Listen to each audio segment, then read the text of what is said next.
Have you ever considered that playing Resident Evil 4 with only a mouse and keyboard was simply too easy? Now imagine you take away the mouse. What we're left with is a beautifully engineered Fortnite duo of mental illness and a form of self-inflicted pain. Would it even be possible to forge our way from the village to the tumultuous fight between Sadler and I? Today we'll be embarking on whether Resident Evil 4 Remake can be beat with only a keyboard. We started this serious challenge by getting dropped off by the buddy cops at the village. I awkwardly tracked Mario down to the basement, where we also faced our first enemy. We smacked that boy with our GameCube, and we made our escape out of the house. We skedaddled past the locals and arrived at the village, where a welcome wasn't necessary. Here I sneaked up on a poor lady, ready to take her out. I aligned my Krauser to her busy mind, but I managed to absolutely miss the pristine opportunity. With the village being alerted, we ran for the shotgun next door and waited for the worst to come. Soon after, the call for bingo came and went. We awkwardly navigated towards the mill, and we finished the chapter off with finding Luis bagged, but the lumberjack found us, and bowled a strike with our body. With Leon asleep, let's take a moment to look at the rules of this run. Our mouse cannot be used in any capacity. This may sound simple in principle, but one keystroke felt like the equivalent of skating on ice. So to simplify, how will you aim? Arrow keys. How will you shoot or aim? Q and E. How will you aim precisely? I just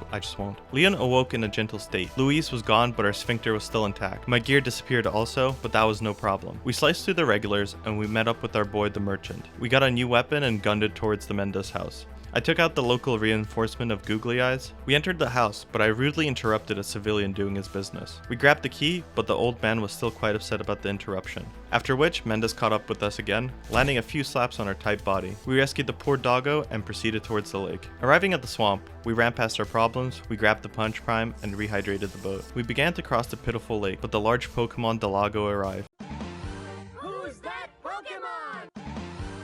The scrotum of the sea proved to be no match for my perfectly aimed harpoons, and we sunk the sea lizard to the bottom of the lake. Once on the other side of the lake, we collected the much needed church key, and headed back towards the quarry. But to our surprise, our hardest challenge arrived. King Kong barged through the doors. The sheer scale of this giant ape caused leakage of bodily fluids from my underwear. Luckily for us, the elephant-sized hemorrhoid stuck out like a sore thumb, and Doggo arrived, and taking a nibble on the ape's ankles. We blew some more lead and took the Kong down. We thanked the good doggy for its bravery and saved Skeletor from her imprisonment. We made a quick stop at the merchant and filled our inventory with much needed resources for the cabin fight. We cleared the village one more time and crossed into the cabin in the woods. We started this dinner time horror story fortifying our surrounding, but the struggle we began to face here was our inability to land any heads, which reduced my chances of landing any of those sweet kicks. Fortunately, the shotgun came in clutch in clearing the large crowds. We wiped out the cabin and faced the annoying twin sisters. This 40-year-old man from Ohio finally had enough of our shit and revealed his final form, which oddly looked quite like the Scorpion King from the hit classic The Mummy. We took the high advantage on our boy while dodging his fast attacks. We stomped him into his second phase. I avoided his flaming arrows, but the difficulty came within the distance, as shooting these goddamn barrels was just too hard. Regardless, we took down Mendez in an easier fashion than I expected, and our next step was the Kingdom of Punishment. We received quite the explosive entrance, but I didn't have the patience in surviving the aimbot meteors. I just slowly picked off each catapult user. Afterwards, we blew the gate open and met Napoleon and his cronies. Normally the shield guys are no problem, but I just couldn't land my shots fast enough. So that meant that shooting through the shield was the only way out. We made fast work of the rest of the crew. I offered a quick drive-by to an old blind friend, which landed us in the water room. I won't lie, I was quite nervous entering this area. Will I be able to save Ashley from the eventual kidnapping that will be placed in our hands? Turns out, yes. The lower floor was no problem, and the solo Ashley section was a lot easier with the use of some pineapples. Ashley decided that a break was needed in our relationship, and we were flying solo. We went to find God, but ended up with the lantern. Our crush arrived in style, and I showed her my GameCube, but she wasn't interested. I found King Kong's twin, but this guy was willing to give us a helping hand in clearing the hood. After we used and abused this poor individual, we put one in him for good measures. We grabbed Ashley, and next on our play was grabbing puzzle pieces. We did some classic speedrun tactics and cleared through some nights with the power of light. The skeleton girl went on a solo adventure, but to our surprise, our poor girl got stolen once again. We met up with the blind twins and used their disability to our advantage to take out the rest of the homeboys. We took care of the bad boys, and I witnessed something that instilled pure horror into our hearts, to which we received the reward of banishment.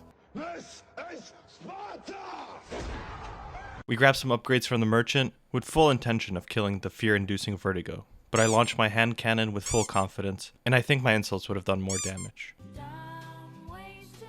Instead, I ran for my life. stalling till the elevator reached the bottom floor. Luis gave us a quick boost of 5-hour energy, and the mines were ours to recoup. I grabbed the dynamite, King Kong made one final cameo, after which we arrived to the backstabbing legend, Jackie Krauser. I bashed the red cap wearing turd with my Game Boy, and I said my final goodbye to Luis. We cleared through the clock tower easily, and made one final stop at the merchant. As I approached the door towards Salazar, my stress levels were through the roof. Entering the arena, my fears became real. Salazar's ability to simply outpace my crosshair speed was going to be a problem. My only contention for survival was to constantly hide and take my opportunities to dish damage. We took the good lord down, and I took a quick ride to the Island of Doom with the girl boss. I stopped at the merchant, beefed up on my little red 9 a bit more, and started the fire. I drew all the boys through this tight-knit cubicle and took each one of these beefed up ganados down, including Manbear Pig. We found Ashley taking a much needed rest within her cell, and we powered through towards the laboratory. We cleared the hentai that was present in the hallway, and we reached our first key card. We avoided the jump scare that awaited us at the door.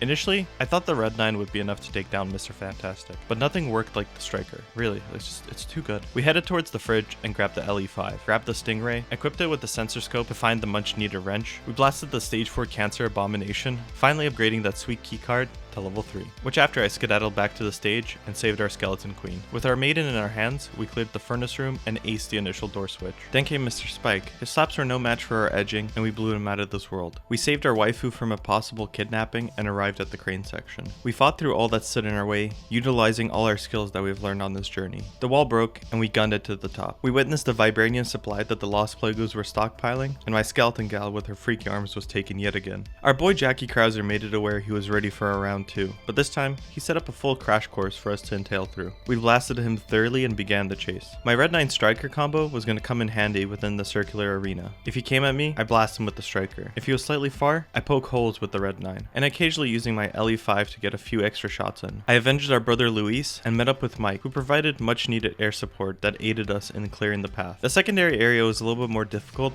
but they stood no chance to the turrets that were perfectly placed for us. Ultimately, we reached the climax of our journey with one final foe standing in our way, Sadler. And goddamn, the man was not ready for what was about to come. Luckily for us, his eyes were large enough and aiming to kill was possible. We showed him the power of the red 9. We punished him severely to the point he turned into a supreme hydra, but Ada had our back, and we launched the power of the 7 rings right into his soul, deleting him from the server. Well boys, that means we did it. We beat Resident Evil 4 Remake with only a keyboard. Quite the fun run, but not sure I would recommend. But I'll see you all in the next one.